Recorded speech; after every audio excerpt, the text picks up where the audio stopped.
So, sekarang bila aku nak bekerja, inilah aku punya PC yang sekolah aku sediakan. So, aku pakai monitor Acer apa? Dia ada HDR, ada apa semua, IPS panel semua ada. Panel IPS semua ada. Dia punya gigahertz pun 60 ke 120 tak silap aku. Tapi apa nanti aku akan beritahu korang dekat mana, dekat link bawah. Korang terus je, korang menilai, buat penilaian. Sebelum beli, buat penilaian. Rasa okey, angkat terus. Okey, jangan tunggu-tunggu, terus angkat, terus tekan, beli je.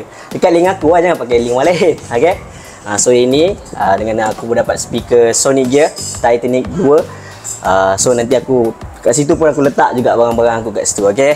Ni aku pakai Logitech punya keyboard combo sekali dengan mouse ni.